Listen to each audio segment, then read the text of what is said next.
هاوڕێنم کاتتان باش بەخێر بێنەوە. هەموو کاتێک هەر لە خۆشی و شادی من بەڵێ بەداخەوە ناچارین هەر باسی ڕووداوەکانی حەلب بکەینەوە، چونکە وەکو وتمان لایەنە ئینسانیەکەی زۆر زۆر لە پێشە، ئەویش جینۆسایدا، ناچارکردنی خەڵکە بە کۆچبەری و ئەم جۆرە بابەتانە. لەو بەرنامەیەدا بەرنامەی ئەمڕۆ سەرەتا بەرنمەیەکی کورت دەبێ، بەڕاستی دوایی چەند دقەیەکی تر دەبێ بڕۆم کارێکی تایبەتم هەیە. ئیتر هەوڵەدەم بە پەلا ڕووداوەکانی ئەوڕۆتان بۆ بگوازمەوە و باسی بکەن. ئێوەش هەوڵ بدەن ڤیددیۆکانمان شێر بکەن، لایک بکەن، و ئەگەر پرسیارتان هەبوو تکایە یان لە ئێستاوە پرسیارەکانتان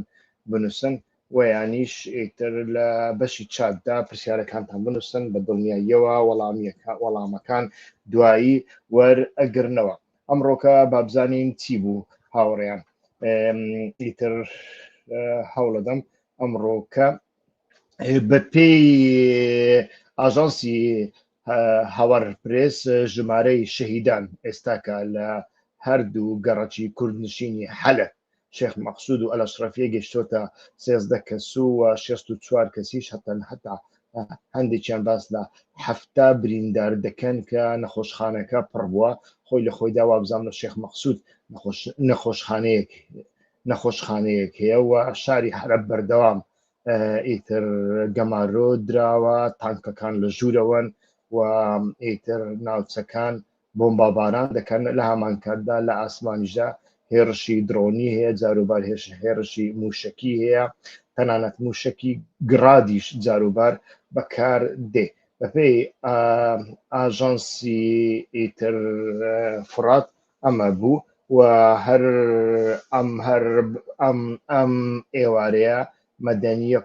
مەدەنیەک شەهید بوو، مەدەنیەکی تر بریندار بوو لە ئەنجامی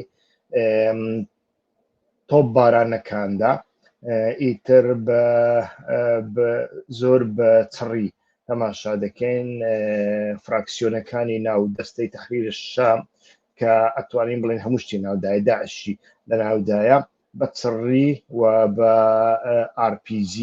بە چەکی قورس گەڕەکەکانی شێخ مەقسوود و ئەلەشرەفیە و بەنی زەیدی گەمارۆدا و بۆردومانی دەکەن. و ئیتر هاوکات هاوڵاتیەکی دیکەی مەدەنی بە ناوی عەلی نەهرۆ عەلی لە دایک بووی ساڵی 1990 شەهید بووە. هەروەها کەسێکی تریش بە ناوی عەبدوڵڵا ڕەشید محەممەد کە تەمەنی 6 ساڵە بە سەختی بریندار بووە. ئیتر ڕەوشەکە بەو شێوەیە. بابزانین چاپەمەنیەکانی جیهان لەسەر ئەمە هەڵوێستیان چییە. ڕۆژنامەیەکی ئەڵمانی ڕەفتارەکانی حکوومەتی ئێستای دیمەشق بە سەردەمی ئەسەد دەسوێنێ. خۆی لە خۆیدا هەموو شتەکان واناییتر، چۆن لای ئێمە سەدامێک چوو، چەندین سەدامی دیکاتن، سەدامی شیع، سەدامی کورد، سەدامی سونی، هەر لەوێش خۆ وا دەبێتتر، بەڵام بەرگێکی ئیسلامیان لەبەرکردوە، چۆن لای ئێمە بەرگێکی تایفی و مەزهەبی و وەکو کوردایەتی و عروبەی سونی و یعنی عروبەی ئیسلامی سونی و شیعیان لەبەرکرد، لەوێژدایتر بەرگێکی ئیسلامی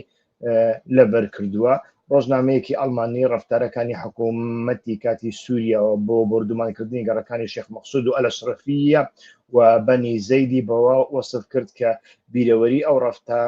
ئەو ڕەفتارانە ئیتر ڕەفتارەکانی ئەسەدمان بەبیر دێنێتەوە کە لە دوای بەهاری عەرەبیدا ئیتر شار و گوند و دێهات و ماڵ و بەبێ جیاوازیکردن هەر هەمووی بردومان دەکردن. ئەو ڕۆژنامەیە چیە؟ ڕۆژنامەی بیڵدی ئەڵمانیە و ئیتر باس لەوە دەکە کە ئەم شەڕە لە هەمان کاتدا مەترسی زۆر زۆر گەورەی لێ دەکەوێتەوە، ژمارەیەکی دیکەی خەڵک ئاوارە دەبن. ئەڵمانیا خۆی لە خۆیدا کە باسی ئاوارە بکەیتر سنداقی دەچی.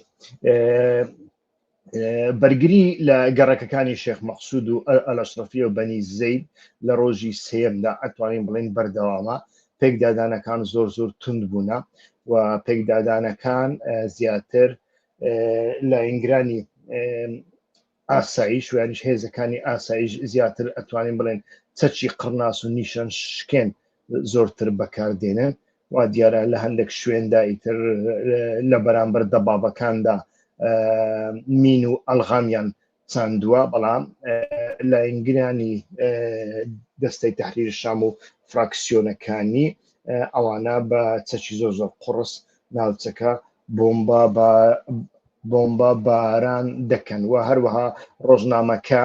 لە زاری سەرچاوەیەکی ناوخۆیەوە گواستیتەوە کە هێزە بەرگری کارەکان توانیویانە 4 هێرشی یەک لە دوای یەک تێک بشکێن کە بۆتە هۆی کوژرانی ژمارەیەک لە جیهادیەکان و هێرش بەران جگە لە تێکشکاندنی تانکێک و خستنە خوارەوەی 2 فڕۆکەی بێفڕۆکەوان دڕۆن کە لە هێرشەکەدا بۆ سەر گەڕەکە نیشتە زێبووەکان بەکارهێنراون. هەروەها یەکێتی ئەوروپا داوای دان بەخۆداگرتن و پاراستنی مەدەنیەکانی لە شاری حەلەب کرد هاوکات سکرتێری گشتی نەتەوە یەکگرتووەکان و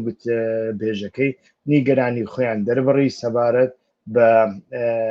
ژمارەیەکی زۆری قوربانی مەدەنی لە هەردوو گەڕەکەکە ئیتر جەختیان لە پێویستی پاراستنی مەدەنیەکان و ڕاگررتنی کردەوە و کە نابێت کردگاری دژمندارانە بەڕێوە بچن هەموو لێدوانەکان بە تەنیا لێدوانن تەنانەت ئیسرائیلیش لێدوانێکی دایە ئەوەشتان بۆ دەگوازم ئەویش بە تەنیا لێدوانە یعنی هیچ کەسیان ناڵێن ئەوە قەرار بوو کاتێک ئەحمەد شەرع سزاکانی لەسەر هەڵدەگیرێ ئەگەر هێرش بکاتە سەر کەمینەکان ئەوە سزا بدرێت بەڵام هیچ جگە لە نیگەرانی مەدەنیەکان مەکوژن ویانیش کەمیان بکوژن ویانیش لە دەست و قاچیان مەدەن لە سەریان بدەن بە ئازارەوە نەمرن یەکسەر بمرن بەڕاستی عینیشتمان بەبیر دێنێتەوە ئیتر هیچ لێدوانێکی جددی من نابینم یعنی لێدوانەکان دەبواە وەها بواە ئێمە سزامان لەسەر تۆ هەڵگرت ئێستا کاتۆ هەمان کار بەردەوام دەکەی ئەوەی ئەسەد کردی ئەتۆش دەکەی لە بۆ هەندێک ئێمە سزا دەدەینەوە هیچ شتێکی وانە لێدوانەکەی ئیسرائیلیش هەمان شتە پاشان بۆتان باز دەکەم ماڵپەری فەرمی هێزەکانی سووریای دیموکراتیک هەسە دە لێدوانێکی مەزنوع عەبدی فەرماندەی گشتی هەسەدەی بڵاو کردەوە تیایدا جەختی کردەوە کە بەردەوامبوون لە ڕێبازی شەڕ شتێکی قبول نەکراوە و لەگەڵ هەموو لایەنەکان کار دەکەن بۆ ڕاگررتنی ئەم هێرشانە عەبدی وتی بەردەوامبوون لە ڕێبازی شەڕ و زمانی جەنگ و سەپاندنی چارەسەری یەک لایەنە قبول نەکراوە پێشتریش بووە هۆی کۆمەڵکوژی کە گەیشتونەتە ئاستی تاوانەکانی جەنگ لە کەنارەکانی سووریا و سوێدادا ڕوونیشی کردەوە بڵاوکردنەوەی تانک و تۆپخانە لە گەڕەکەکانی شاری حەلەب و بردومانکردنی مەدەنیە بێ دیفاعەکان و کۆچپێکردنیان و هەوڵەکانی هەڵکوتانە سەرگەڕەکە کوردەکان لە کاتی پرۆسەی دانوستاندندا دەرفەتەکانی گەیشتن بەلێک تێگەشتن لەناو دەبات و زەمینە بۆ گۆڕانکاری دیمۆگرافی ترسناک خۆش دەکا هەروەها مەدەنیە گەمارۆدراوەکانی ناو ئەو دوو گەڕەکە دەخاتە بەردەم مەترسی کۆمەڵکوژی عەبدی دووپاتی کردەوە کە هەسەدا چەند ڕۆژێکە لەگەڵ هەموو لایەنەکان کار دەکات بۆ ڕاگررتنی ئەم هێرشانە و هاوسۆزی خۆی بۆ خەڵکەکانی شێخ مەقسوود و ئەلەشرەفیە دەربڕی هەروەها ئیتر تەماشامان کرد لە ئەنجامی کۆبوونەوەی نێوان ئۆردن و یەکێتی ئەوروپادا لەوێشەوە ئیتر لێدوانەکات یەکێتی ئەوروپا و ئۆردن لە میانی کۆبوونەوەیەکدا لە عەمان پشتگیری خۆیان بۆ قۆناغی گواستنەوەی ئاشتیانە و گشتگیر لە سووریا دووپات کردەوە جەختیان لە گرنگی سەقامگیری ئاشتەوانی بنیاتنانی دامزراوەکان و ئاوەدانکردنەوە کردەوە هەروەها هەردوو لا جەختیان لە پێویستی چاکسازی لە دادپەروەری گواستنەوە و کەرتی ئەمنی کردەوە بۆ دەستەبەرکردنی پاراستنی هەموو سووریەکان بەبێ جیاکاری ماڵتان ئاوا لەوێشدا تەماشا دەکەین هیچ هەڵوێستێکی نییە لە دیاربەکر ئەوڕۆ خۆپیشاندانێکی زۆر زۆر گەورە بوو کە دەم پارتی ئیتر سەرکردایەتی دەکرد بۆ محکومکردنی کۆمەڵکوژیەکەی شێخ مەقسوود و ئەلەشرەفیە کە هاوسەرۆکی دەم پارتی تێیدا بەشداری کرد لێدوانی زۆر زۆر توندران و لەوێشدا ئیتر تەماشاماکە شەڕ و پەیدادان لە نێوان پۆلیس و خۆپیشاندەراندا ڕوویاندا و لە ئەنجامدا 3 کەس لە خۆپیشاندەران دەستگیر کران. ئیتر هەروەکو لە هەواڵەکاندا لە پێشوشدا باسم کرد هێزەکانی ئاسایشی ناوخۆ لە حەلب 2 تانکی تری بەکرێگیراوانی حکوومەتی کاتیان لە تەوەرەکانی شەقێف و کاستێلۆ تێکشکان. ئەمە ژمارەی ئەو تانکانێک کە لە ماوەی ئەمڕۆدا تێکشکەندراون گەشتۆتە 4 تانک. بابینە سەر لێدوانەکانی ئیسرائیل. وەی ئیتر بەڕاستی نازانم ئەوانەی پێشتر دەیانگوت هایدێ ئیسرائیل لێدە هایدێ ئیسرائیل لێدە با کورد واز لە پرۆسەی ئاشتی و باس لە برایەتی گەلان و برایەتی قەلان و ئەم زۆرەشتانە بێ من با لەگەڵ ئیسرائیل ڕێک بکەوین و ببینە جاشی ئیسرائیل و پرۆکسی ئیسرائیل و بەشکەم بەرگریمان لێ بکاویتر ئەوەشمان کرد بزانن لێدوانەکەی ئیسرائیل چۆنە. ئیسرائیل ڕۆژی پێنجشەممە سەرکۆری حکوومەتی سووریای کرد بەهۆی تۆپبارانکردنی 2 گەڕەکی کوردی. وەزیری دەرەوە هۆسار لە ژمارەی خۆی لە تۆڕی کۆمەڵایەتی ئێکسدا یعنی لە ئاژانسی دەوڵەتیشنا قسەی نەکردووە لە بۆ ڕۆژنامەنووسە قسەی نەکردووە لە ماڵەکەی خۆی بە بێجامە لەسەر تویتر ئیتر و نووسیوێتی هێرشەکانی هێزەکانی ڕژێمی سووریا بۆ سەر کەمینەی کورد لە شاری حەلب کارێکی مەترسیدار و جددیە. کۆمەڵگەی نێودەوڵەتی بەگشتی و ڕۆژئاوا بە تایبەتی قەرزێکی ئەخلاقیان لە سەرشانە بەرامبەر بە کوردەکان کە بە توندی و سەرکەوتوی شەڕی داعشیان کرد. هەروەها وتیشی چەوسانەوەی سیستەماتیک و کوشندەی کەمینە جیاوازەکان لە سووریا پێچەوانەی ئەو بەڵێنانەیە کە بۆ دروستکردنی سووریایەکی نوێدا درابوون بێدەنگی لەلایەن کۆمەڵگەی نێودەوڵەتیەوە دەبێتە هۆی پەرسەندنی تند و تیژی ڕژێمی سووریا. ئیتر بە بین ئەو لێدوانی ئەو کابرایش هەندێک شڕۆڤە بکەین. باشە پێشتر ئیسرائیل کاتێک شتێکی نەویست بە چی بە سووریا دەگوت لێدوانی وای دەدا نەخێر لێدوانی وای نەدا دەیگوت یەک بست بێتە پێشەوە ئەوەندە شەقەت لێدا دێم فلانە شوێندا گیر دەکەم لە کونێترا گوایە 2 موشک تەقان موشەکەکان لە سەربازێکی ئیسرائیلی کوشتووە نەهیز هەتاوەکو ئێستا کونێترایی داگیر کردووە وانە لە جەبەل شێخ گوایە ڕادارێک هەیە و لەوێشدا موشکێک تۆپێک تەقێنراوە ئیترەمە ساڵێکە ئەو جەبەل شێخە گەورەی هەر هەمووی داگیر کردووە. لە بۆ دروزەکان ئیتر ئەگەرچی لەوێشدا دووڕۆیی هەبوو ناچاری بوو بەڵام لە کۆتاییدا ئیتر بارەگای سەرفەرمانداری گشتی بۆمبە باران کرد. شتێکی زۆر گرنگە حوشی پشتەوەی ئەحمەد شەرعیشی بۆمبە باران کرد یعنی گوتی ئەم جارە دەتکوژم بەڵام لێرەدا بزانە یەک هەڕەشە دەبینی یەک تەهدید دەبینی ئیسرائیل ئەڵێ ئەگەر وانەکەی وات لێ دەکەم هیچ نە ئەوروپا وا دەڵێ نە ئیسرائیل وا دەڵێ نە ئۆردن وا دەڵێ نە هیچ کامیشیان و ناڵێن و هەروەها عراقیش لێدوانێکیدا سەرۆکەکەمان عەبدوڵلەتیف جەمال ڕەشید و هەروەها وەزیری دەرەوەمان فواد حوسێن ئیتر ڕۆژی پێنجشەممە نیگەرانی خۆیان لە پەرسەندنی توژیەکان لە شاری حەلەبی سووریا دەربڕی و هۆشداریاندا لێککەوتە مرۆییەکان و ئەگەری کاریگەری لاوەکی ئەو دۆخە بۆ سەر عراق یعنی ئەگەری لاوەکی کاریگەری لەسەر عراق نەبی ئەمەشیان کێشە نییە. بەڵام ئەتوانم بڵێم ئەو لێدوانە زۆر گرنگە چونکە لێدوانەکەدا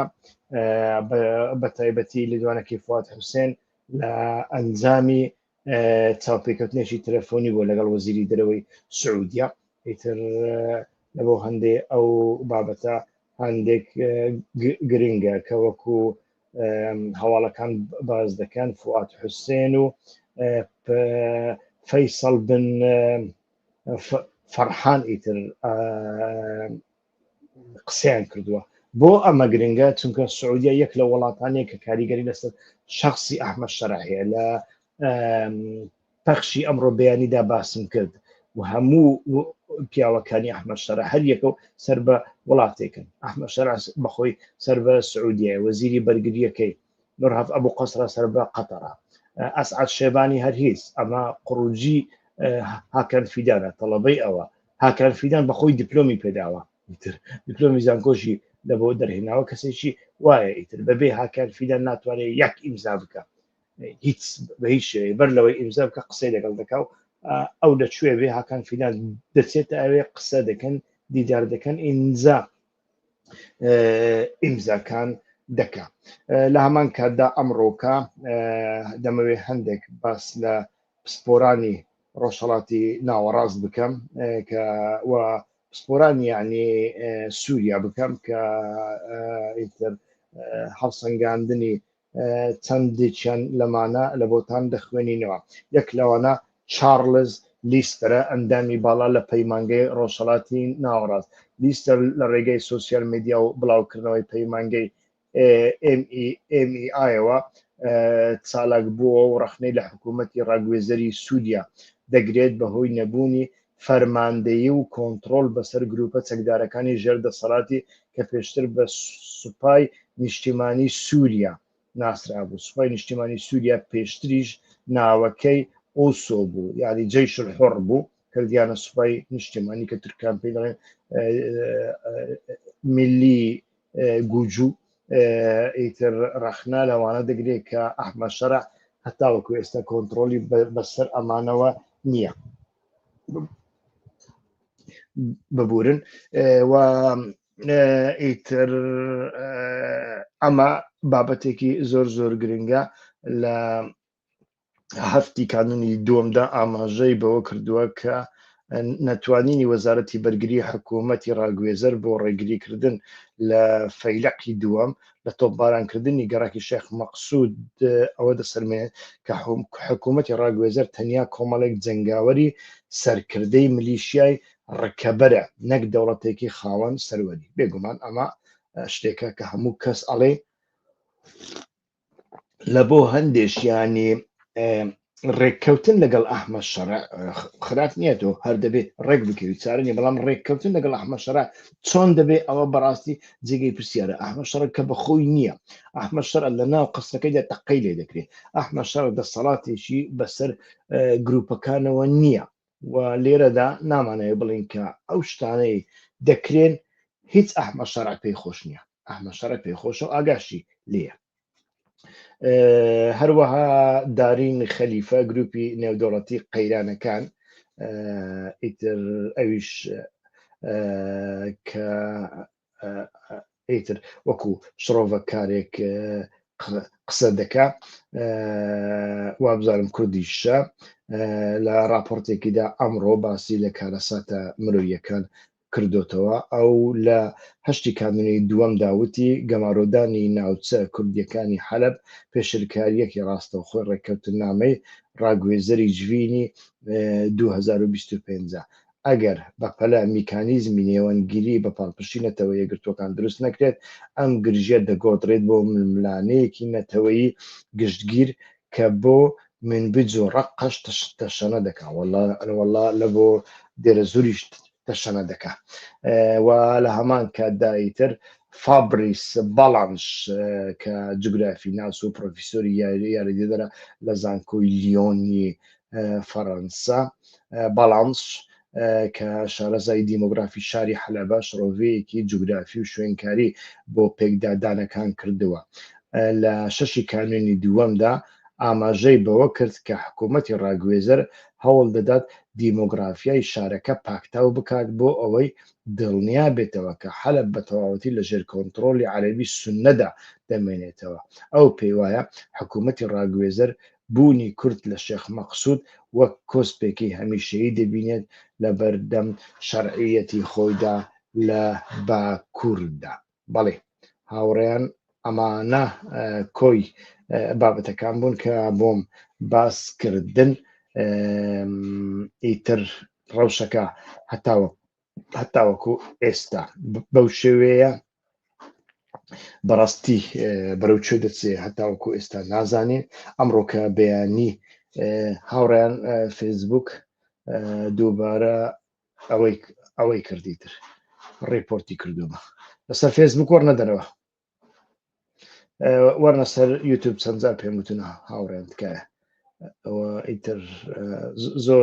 زور كس لهوريان جريدة كانت بولس الفيسبوك ناكي بولس الفيسبوك ناكي كاكا تشيل زقلا كرت تشيل الفيسبوك إيتر لايف وبخش دكا براستي فيسبوك زي سيقانيا يكس ريبورتك تليبكا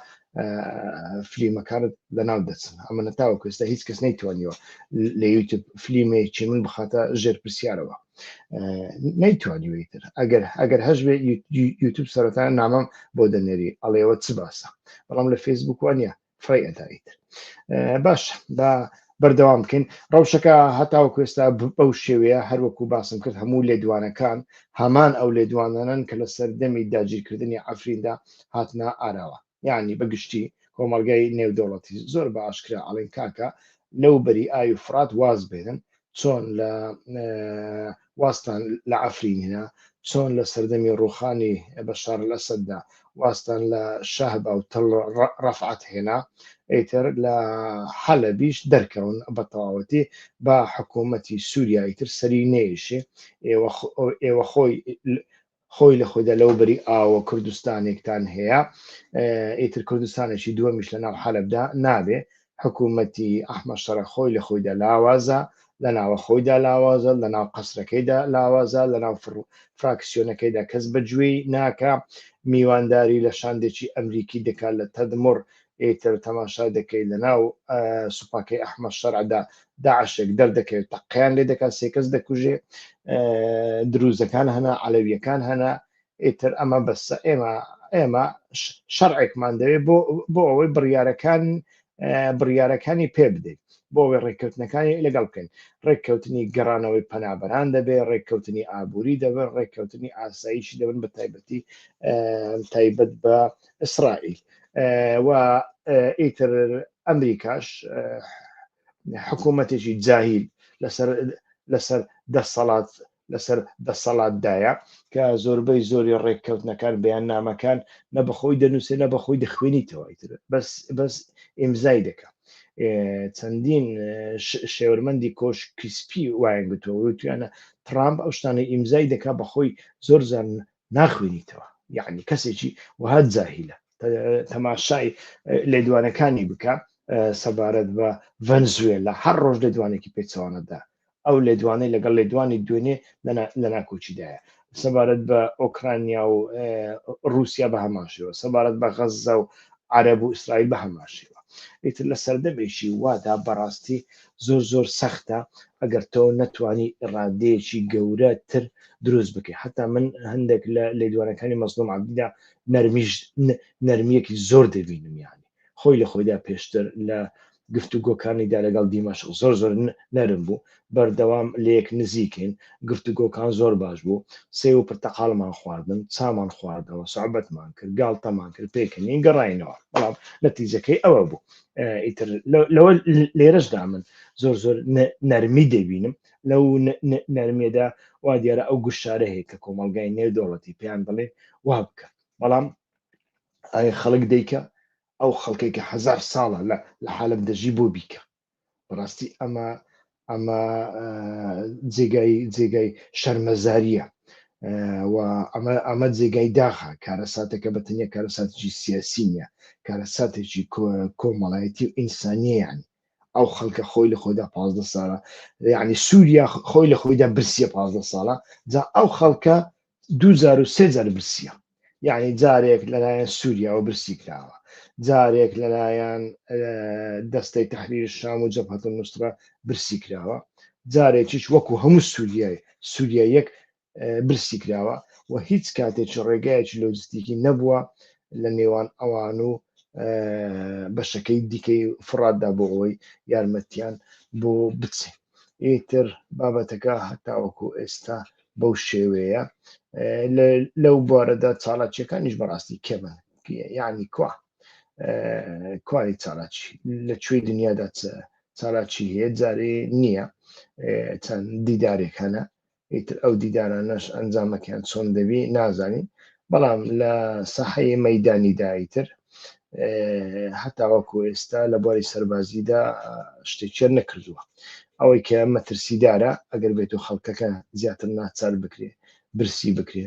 بێ نەوت و بێ غاز بکرێن، بێ کارەبا بکرێن، بێ ئاو بکرێن، ناچار بکرێن ئیتر بێنە دەرەوە، کە هاتنە دەرەوە ئیتر ئەو کاتە هێڕشێکی زۆر زۆر دڕندانە بکەن وەکو ئەوەی لە پێشتر لە دوای شەڕی خەندەقدا تورکیا کردی.